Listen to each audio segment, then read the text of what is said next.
नमस्कार, मैं हूं अजय और खबरें दमदार। इस वक्त तक की सबसे बड़ी खबरें दिन भर की। उत्तर प्रदेश उत्तराखंड से बिजनौर में फ्री के राशन के लिए भारी भीड़ उमड़ गई। सोशल डिस्टेंसिंग की यहां पर जमकर धज्जियां उड़ गई। एक दूसरे के साथ धक्का मुक्की करते दिखे लोग।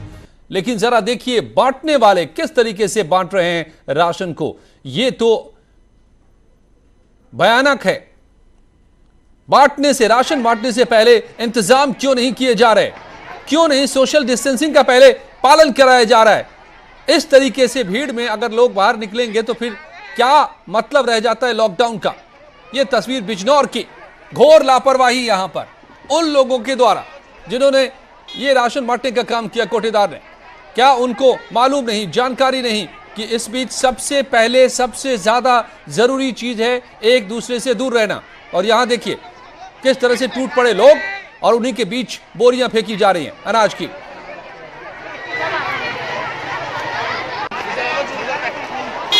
क्या ये नहीं मालूम लोगों को कि भूखे तो कुछ दिन जिंदा रहा जा सकता है, लेकिन कोरोना से नहीं, कोरोना से बचना ही पड़ेगा, वरना ये जिंदगी पर आफत है कोरोना।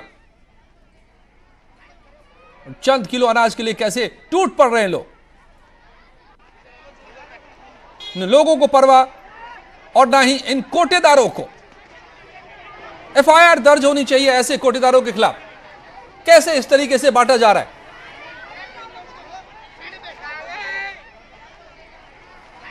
शकील अहमद हमारे संवाददाता मेरे साथ जुड़ गए बिजनौर से। शकील, क्या इस कोटेदार को नहीं मालूम तौर तरीका? इन दिनों लॉकडाउन में सोशल डिस्टेंसिंग का पालन कराए बिना नहीं कोई काम किया जा सकता। कैसे इस तरीके से बांट रहा है ये? देखिए अजय, अगर सामाजिक दूरी की बात करें तो आज राशन की दुकानों पे जब गल्ला बटा, राशन बटा, तो सामाजिक दूरी का ध्यान नहीं रखा गया।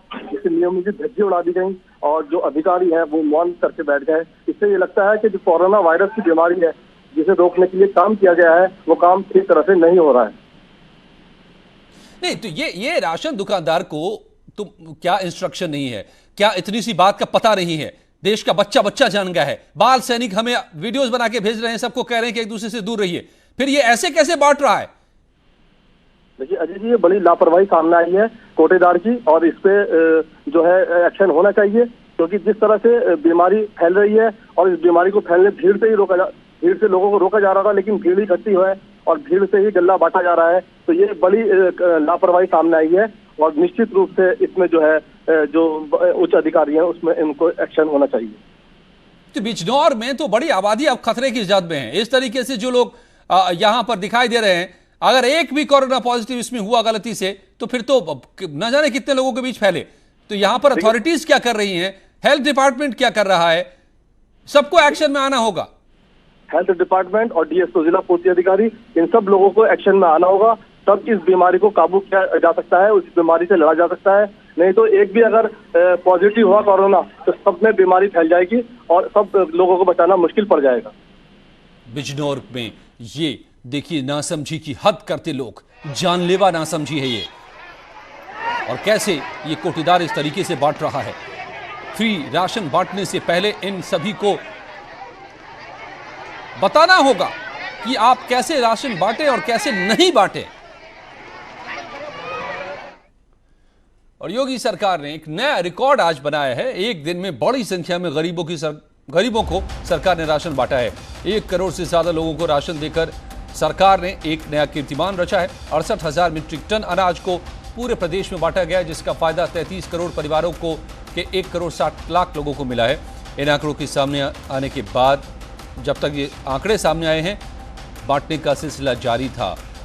ये इसलिए कदम उठाया गया है कि लोगों को किसी भी तरह से खाने पीने की चीज़ों की कमी न पड़े। मगर कई जगहों पर जिस तरह से लूट मची इसे लेने के लिए, वो बेहद खतरनाक है। पहले इसे रोकना होगा, सुनिश्चित करना होगा कि कायदे से सोशल डिस्टेंसिंग का पालन करते हुए ही राशन बांटा जाए। और चित्रकूट में सिद्ध गांव में सरकारी राशन की दुकान पर छापा मारने गई प्रशासनिक टीम पर दबंग कोटेदार और उसके गुर्गों ने ही हमला कर दिया। छापामार टीम में एसडीएम अश्विनी पांडे और सीओ रजनीश यादव के साथ खाद्य इंस्पेक्टर विपुल कुमार शामिल थे, लेकिन कोटेदार भीमसेन ने उन पर पत्थरों से हमला कर मारपीट शुरू कर दी और गाली गलौज की। पुलिस ने आरोपी कोठीदार को गिरफ्तार कर लिया है, लेकिन उसने मारपीट कर खुद को छुड़ा लिया। पूरे मामले पर अब पुलिस अधिकारी ने पल्ला झाड़ लिया है।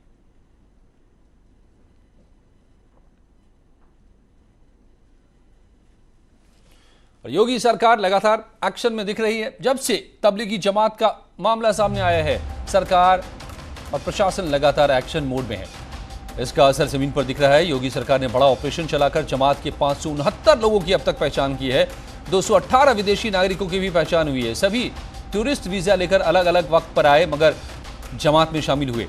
फिलहाल पुलिस ने कार्रवाई करते हुए सभी के पासपोर्ट जब्त किए हैं और कई लोगों के खिलाफ एफआईआर भी दर्ज किया गया है। तो धर्म के नाम पर अधर्म करने वाला तबलीगी जमात का चीफ मौलाना साद किसी बिल में छिप गया है। कोरोना की जमात को पूरे देश में फैलाने के बाद साद को अब पुलिस हर राज्य में तलाश रही है।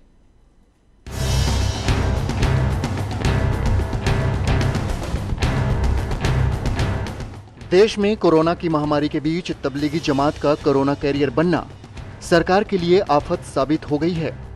दिल्ली के निजामुद्दीन में कोरोना से पीड़ित जमात के लोगों का जमावड़ा देश में कोरोना के आंकड़ों को और बढ़ा दिया है। सभी राज्यों में जमात के लोगों की पहचान की जा रही है, लेकिन जमात का मुखिया मौलाना साद अब भी फरार है। फिलहाल दिल्ली पुलिस ने मौलाना के खिलाफ महामारी अधिनियम और आईपीसी की कई धाराओं में केस दर्ज कर लिया है। जमात तबलीग का इशू आया था, वहाँ भी मान लीजिए कि आपके पास कोई इन्फॉर्मेशन है तो आप जो दिल्ली गवर्नमेंट की हेल्पलाइन है, जहाँ जो दिल्ली पुलिस की हेल्पलाइन है, वहाँ बता सकते हैं। कोई भी अगर सिम्टम्स है उसको आप रिपोर्ट कर सकते हैं ताकि आपकी मदद की जा सके। खबर यह भी है कि मौलाना पर केस दर्ज होते ही वो फरार हो गया है और देश में किसी गोपनीय स्थान पर छिप गया है। दिल्ली और यूपी की पुलिस मौलाना की तलाश में जुटी हुई है। बताया जा रहा है कि ओखला के पास जाकिर नगर इलाके में मौलाना साद को आखिरी बार देखा गया था। इसके बाद वो कहां गया, क्या कर रहा है, अभी पुलिस की पकड़ से बाहर है। मौलाना साद का पूरा नाम मौलाना मोहम्मद साद कांधलवी है। ये भारतीय उपमहाद्वीप में सुन्नी मुसलमानों के सबसे बड़े संगठन तबलीगी जमात के संस्थापक मोहम्मद इलियास कांधवली के पड़पोते के रूप में जाने जाते हैं। Bureau report, news 18। और दिल्ली के निजामुद्दीन में तबलीगी मरकज में शामिल लोगों को यूपी में तेजी से अब तलाश की जा रही है। इस बीच प्रयागराज में शाहगंज की शेख अब्दुल्ला मस्जिद में 36 लोग ठहरे मिले हैं। इनमें से 9 लोग तबलीगी मरकज में शामिल हुए थे, जिसमें 7 इंडोनेशिया के नागरिक हैं, जबकि एक केरल और एक पश्चिम बंगाल का है। इन सभी को क्वारंटीन किया गया है। प्रशासन को बिना सूचना के तबलीगी मरकज में शामिल होने पर मस्जिद के मौलवी समेत कई लोगों पर एफआईआर भी दर्ज करा दी गई है।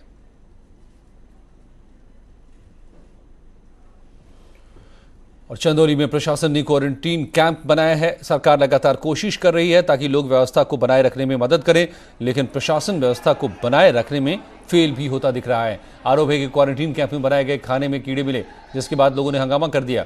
इस हंगामे के बाद प्रशासन ने सफाई दी है। प्रशासन के मुताबिक कुछ लोग क्वारंटीन कैंप में रहना नहीं चाहते, इसलिए उन्होंने साजिशन ऐसा कारनामा किया है, जबकि हर सुविधा लोगों को दी जा रही है।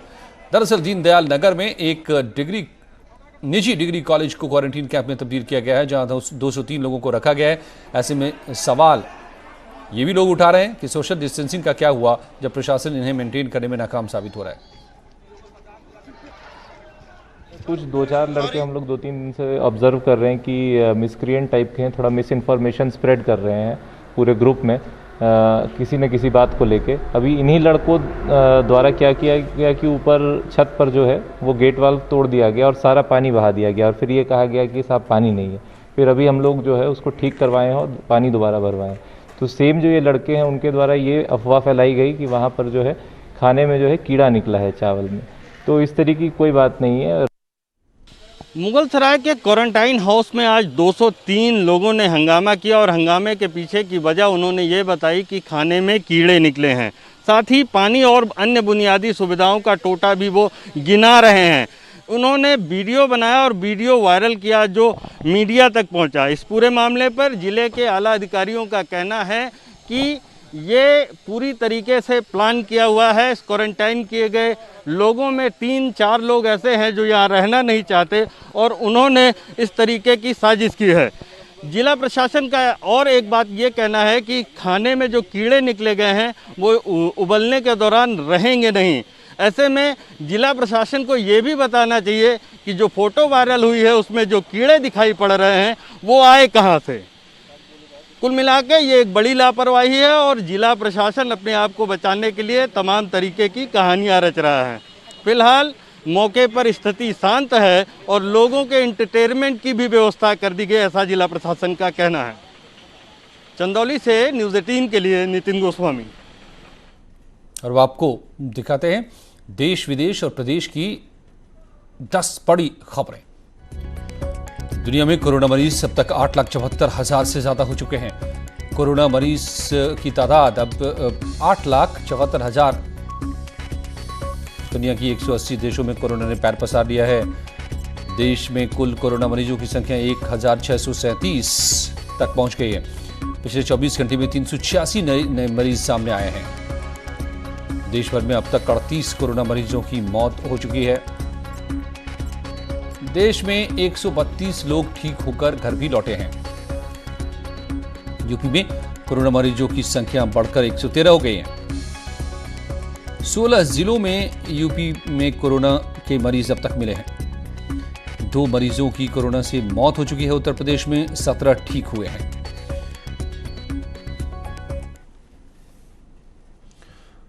और यूपी अब तक कोरोना वायरस से मौत के मामले में अछूता था, मगर एक दिन में 2 लोगों की कोरोना वायरस से मौत के मामले आने के बाद हड़कंप मचा हुआ है। फिर भी न्यूज़ 18 लगातार अपील कर रहा है कि कोरोना से डरना नहीं है, बल्कि सोशल डिस्टेंसिंग का पालन करना है।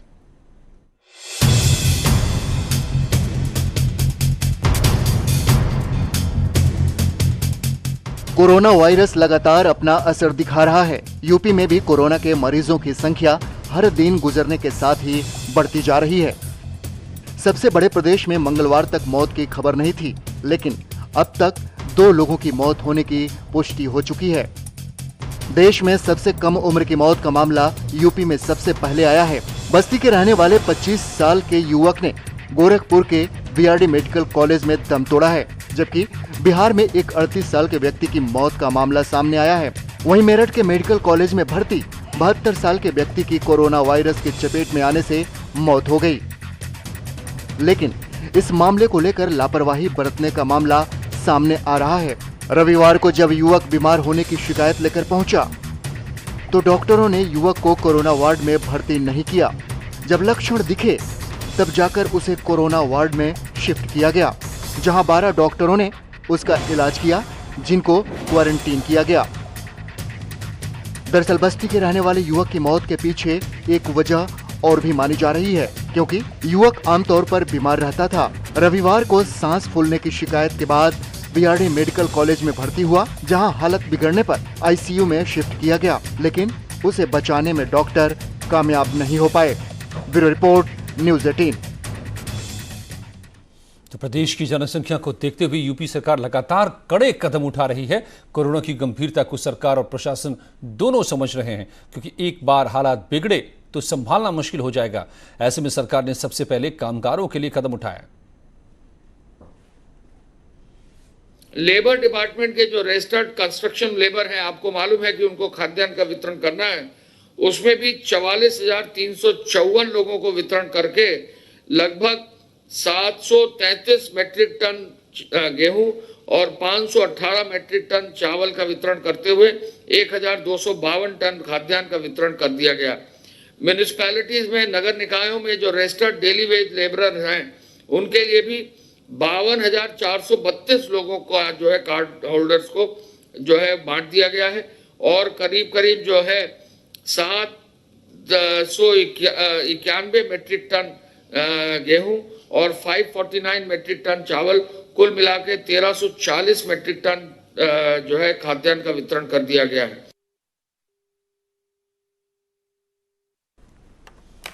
और कोरोना वायरस के कहर को लेकर के बदायूं में प्रशासन ने एक शासनादेश जारी किया था, जिसके तहत 12 मार्च 2020 के बाद विदेश से वापस आए नागरिकों को अपनी पूरी जानकारी जिला प्रशासन को देनी होगी और ऐसा नहीं करने पर कानूनी कार्रवाई भी की जाएगी। प्रशासन ने 49 व्यक्तियों की लिस्ट जारी की है जो विदेश से लौट कर आए हैं। सभी को क्वारंटाइन कर उनके घरों के बाहर नोटिस भी चस्पा किया गया है, जिससे मोहल्ले के लोग उनसे उचित दूरी बनाकर रहे हैं। कोरोना वायरस महामारी के बीच बांदा के राजकीय मेडिकल कॉलेज के संविदा डॉक्टर और स्टाफ नर्सों ने धरना प्रदर्शन शुरू कर दिया है। आरोप है कि कोरोना से बचने के लिए अब तक सैनिटाइजर यहां पर उपलब्ध नहीं है। परमानेंट कर्मचारियों को 9 महीने से और आउटसोर्सिंग स्टाफ को 6 महीने से सैलरी नहीं मिली है, जिसके बाद इन्होंने प्रदर्शन शुरू कर दिया है। इनका कहना है कि मांगे पूरी नहीं होने तक ये प्रदर्शन जारी रहेगा। प्रदर्शन हम करना नहीं चाह रहे, लेकिन हमारी मजबूरी क्या है कि हम अगस्त माह 2019 से जो है यहाँ लैब टेक्नीशियन के पद पे अधीनस्थ सेवा चयन बोर्ड आयोग से चयनित होके आए हैं। लेकिन उसके बाद हमने जिलाधिकारी महोदय जी को और प्रधानाचार्य महोदय जी को लिखित रूप से 3 बार जो है लेटर दे चुके हैं वेतन को लेके कि आप ये बताइए कि हम लोग कितने दिन तक और कैसे यह सेवा देंगे बिना वेतन के। लेकिन कोई इस पे कार्रवाई नहीं हो रही। जहां रही सैनिटाइजर और इस सब चीज़ों की बात, तो आज तक हमने देखा ही नहीं यहाँ की सैनिटाइजर है भी है अवेलेबल। जबकि मैंने जिला अस्पताल चित्रकूट में बात करी, भले वहाँ 50-50 ml मिला सैनिटाइजर सभी कर्मचारियों को मिला और दोबारा मिलने वाला। अयोध्या में राम जन्मोत्सव का इस बार घर बैठे लाइव आनंद आप उठा सकते हैं। लॉकडाउन की वजह से रामनवमी के दिन होने वाले कार्यक्रमों का लाइव प्रसारण किया जाएगा ताकि लोग घर बैठे रामलला के दर्शन कर सकें। अयोध्या में राम जन्मोत्सव की तैयारियां तेज हैं। मंदिरों में श्रद्धालुओं को आने की अनुमति नहीं है, लेकिन अगर बात की जाए मंदिरों की तो मंदिर प्रशासन पुजारियों के माध्यम से भगवान राम के जन्मोत्सव को धूम से मनाने की तैयारी कर रहा है। इस दरमियान मंदिर के ही जो कर्मचारी होंगे, जो पुजारी होंगे और महंत, यही लोग मौजूद रहेंगे। साथ ही इस बात का भी ध्यान रखा जाएगा कि मंदिर में भीड़ न हो। लेकिन अगर बात की जाए आम जनमानस की तो अब आधुनिकता का सहारा लेकर मंदिर प्रशासन इन सभी मंदिरों के, चाहे वो राम जन्मभूमि हो, कनक भवन हो या फिर ये सिद्धपीठ हनुमानगढ़ी, यहाँ से फेसबुक, व्हाट्सएप, सोशल मीडिया के माध्यम से लोगों को घर बैठे भगवान के जन्मोत्सव का आनंद देगा। भगवान के जन्मोत्सव की लाइव आरती दिखाएंगे। कोरोना जैसी वैश्विक महामारी के बाद पूरे देश में अलर्ट है, पूरा देश लॉकडाउन में है। रामलला का जन्मोत्सव है और राम की नगरी हमेशा आम दिनों में, हर वर्ष में इस समय लाखों संख्या के श्रद्धालुओं की संख्या में पटी रहती थी। लेकिन इस बार रामलला का जन्मोत्सव भी बहुत सादा और साधारण ढंग से मनाया जाएगा, क्योंकि देश इस वैश्विक महामारी से गुजर रहा है। लेकिन हाँ, राम भक्तों के लिए अच्छी खबर है, घर बैठे वो सोशल मीडिया के माध्यम से अपने घरों पर भगवान के जन्मोत्सव का आनंद ले पाएंगे। अयोध्या से न्यूज़ 18 के लिए निमित गोस्वामी। और सीबीएसई बोर्ड का बड़ा फैसला आया है। 1 से लेकर 8वीं तक के छात्र प्रमोट होंगे। अगली क्लास में छात्रों को प्रमोट किया जाएगा। 10वीं 12वीं की परीक्षा को लेकर अभी फैसला नहीं हुआ है, लेकिन 1 से 8वीं तक के छात्रों को सीधे प्रमोट कर दिया जाएगा बिना इम्तिहान के। ये बड़ा फैसला सीबीएसई का। अभूतपूर्व स्थिति है अभी देश और दुनिया में। कोरोना की वजह से सब कुछ ठप है। ऐसे में सभी छात्रों को प्रमोट करने का फैसला किया गया है। और बड़ी खबर आजमगढ़ से आ रही है, जहां निजी स्कूल में आग लग गई। शॉर्ट सर्किट से आग लगी है। आग से फर्नीचर जलकर खाक हो गया। आसपास के लोगों ने कड़ी मशक्कत के बाद आग पर काबू पाया। आजमगढ़ के अतरौला इलाके का मामला, जहां एक निजी स्कूल में आग लग गई। तस्वीर उस आग की, धुएं के गुबार, सारा फर्नीचर जलकर राख। आसपास के लोगों ने बड़ी मुश्किल से इस आग पर काबू पाया। बताया जा रहा है कि शॉर्ट सर्किट से आग लगी। और कानपुर में लॉकडाउन को लेकर प्रशासन सख्त है। जिले की सीमाओं पर पुलिस सघन चेकिंग अभियान चला रही है। अधिकारी खुद अभियान की मॉनिटरिंग कर रहे हैं। कानपुर और कानपुर देहात की सीमा का जायजा लिया हमारे संवाददाता श्याम तिवारी ने। संपूर्ण लॉकडाउन के बाद शहर की सीमाओं को सील कर दिया गया है। हम इस वक्त खड़े हैं कानपुर देहात और कानपुर शहर की सीमा में। आप देख सकते हैं कि किस तरीके से चेकिंग अभियान यहाँ पर चलाया जा रहा है। लगातार वाहनों को रोका जा रहा है। जो लोग भी यहाँ से गुजर रहे हैं उन्हें रोकने का प्रयास किया जा रहा है और उनसे उनके आने जाने का कारण पूछा जा रहा है। जो एसेंशियल कमोडिटीज़ के वाहन हैं उन्हें ही केवल जाने के लिए अलाउ किया जा रहा है। इन वाहनों की भी चेकिंग की जा रही है कि कहीं ना कहीं इनमें अक्सर देखा गया है कि पैसेंजर बैठ करके आ जाते हैं, उनको चेक किया जा रहा है। और जो लोग यहाँ से गुजरने का प्रयास कर रहे हैं, जो सवारी गाड़ियाँ हैं या टू व्हीलर से आने वाले लोग हैं, उनको रोक करके उन्हें यहाँ से वापस भेजा जा रहा है। लगातार पुलिस का चेकिंग अभियान जारी है। इस चेकिंग में आरएएफ के लोग भी पुलिस का सहयोग कर रहे हैं और लगातार चेकिंग कर रहे हैं। आप देख सकते हैं कि पुलिस के लोग यहाँ मौजूद हैं, बाकायदा बैरियर लगा हुआ है और किसी भी ऐसे वाहन को जाने नहीं दिया जा रहा जिसकी ज़रूरत नहीं है। गैर जरूरी वाहनों को रोका जा रहा है। लगातार इन चीज़ों को जारी रखने की कवायद जारी है। आपने देखा कुछ समय पहले यहाँ पर जिलाधिकारी और डीआईजी भी पहुँचे थे और उन्होंने सीमा का निरीक्षण किया। लगातार इसी तरीके से शहर की सभी सीमाओं में व्यवस्था जारी है। श्याम तिवारी, न्यूज़ 18 उत्तर प्रदेश, कानपुर। और फिरोजाबाद से खबर, जहां पर एक युवक की हत्या से सनसनी फैल गई। दिन दहाड़े गोली मारकर आरोपी फरार हो गया। मामला नसीरपुर थाना क्षेत्र के सरोरा गांव का है। पुरानी रंजिश में हत्या का शक जताया जा रहा है। एसपी ग्रामीण का कहना है कि इस मामले में 4 लोगों के खिलाफ हत्या का मुकदमा दर्ज कर लिया गया है और आरोपी को भी जल्द गिरफ्तार कर लिया जाएगा।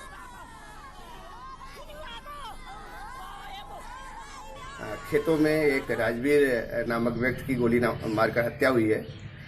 हत्या के पीछे जो छानबीन में पता लगा है कि राजवीर का गांव के एक विपिन से एक मुकदमा चल रहा था। कुछ दिन पहले विपिन के एक मड़ैया थी, उसमें आग लग गई थी जिसमें उसके कुछ जानवर जल गए थे। उसका मुकदमा राजवीर के ऊपर विपिन ने लिखवाया था। उसी को रंजिश को लेकर आज विपिन ने अपने साथियों के साथ राजवीर की उस समय हत्या कर दी जब वो खेतों में काम कर रहा था, अपने ट्यूबवेल पे गया था।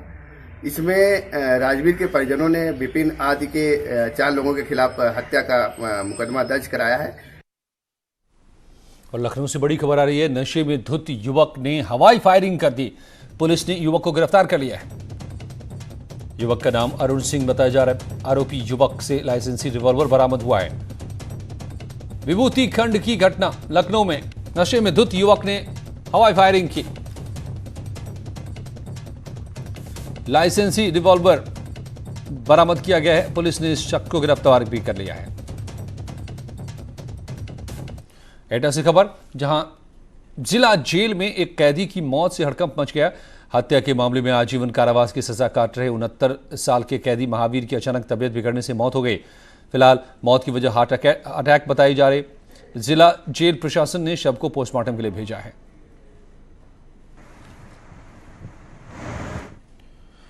फैजाबाद के नाका हनुमानगढ़ी पर आज महंत रामदास ने कोरोना पर काव्य पाठ का आयोजन किया, जिसमें जाने माने कवि अशोक टाटंबरी ने कोरोना पर कविता पढ़ी। उनकी कविता हर किसी को बेहद पसंद आई। कविता की कुछ पंक्तियां इस तरह रही। दूर से ही आदाब या राम राम कीजिए, यानी कविता के जरिए लोगों को कोरोना को लेकर जागरूक भी किया गया। जहर उगलना छोड़ो, अपना लहजा नर्म करो, तुम भी तो कोरोना पीड़ित पालन धर्म करो। खाओ यहाँ वहाँ की गाओ, आखिर कब तक होगा, चोरी भी सीना जोरी भी, कुछ तो शर्म करो। कोरोना वायरस से निपटने और खत्म करने के लिए पूरी दुनिया के डॉक्टर लगातार शोध में जुटे हुए हैं और इसी कड़ी में बड़ी सफलता मिली है बनारस हिंदू विश्वविद्यालय को। यहाँ की महिला प्रोफेसर और उनकी शोध छात्राओं की टीम ने दिन रात की मेहनत के बाद ऐसी तकनीक इजाद की है जिसके जरिए आसानी से कोरोना संदिग्ध मरीज के सैंपल की जांच हो सकती है। भारत में सबसे बड़ी चुनौती कोरोना प्रभावित लोगों के सैंपल की जांच को लेकर सामने आ रही है। इस बीच बनारस से एक अच्छी खबर आई है जिसको लेकर काफी उम्मीदें की जा रही हैं। बनारस हिंदू विश्वविद्यालय की महिला प्रोफेसर गीता राय ने अपनी शोध छात्राओं के साथ मिलकर एक तकनीक इजाद की है। इस टीम का दावा है कि इससे कोरोना संदिग्ध मरीजों के सैंपल की जाँच आसानी से हो सकेगी। फिलहाल महिला प्रोफेसर ने इस तकनीक को पेटेंट कराने के लिए आवेदन किया है। नॉवेल्टी सिर्फ प्राइमर सीक्वेंस डिज़ाइन करने में है, जो मैंने एक ऐसे रीजन के अगेंस्ट, कोरोना वायरस के 19 के रीजन के अगेंस्ट डिज़ाइन की है जो रीजन्स और सीक्वेंस सिर्फ कोविड-19 में ही प्रेजेंट है। और हमने ये चेक कर लिया है कि वो जो सीक्वेंस है किसी और कोरोना मेंबर में नहीं है या किसी और वायरस स्ट्रेन में नहीं है। प्रोफेसर का दावा है कि RT-PCR आधारित नैदानिक परीक्षण 100% सटीक जानकारी देगा। ये तकनीक एक ऐसे अनोखे प्रोटीन सीक्वेंस को टारगेट करती है जो सिर्फ कोरोना वायरस यानी कोविड-19 में मौजूद है और किसी और वायरस स्ट्रेन में मौजूद नहीं।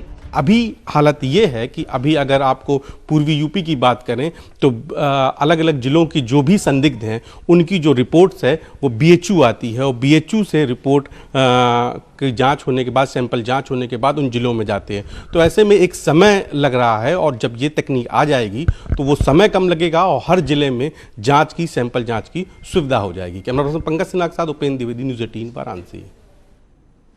ये थी खबरें दमदार। और अब देखिए कि उत्तराखंड एक्सप्रेस में देखिए कैसे जमात से हिल गया पहाड़।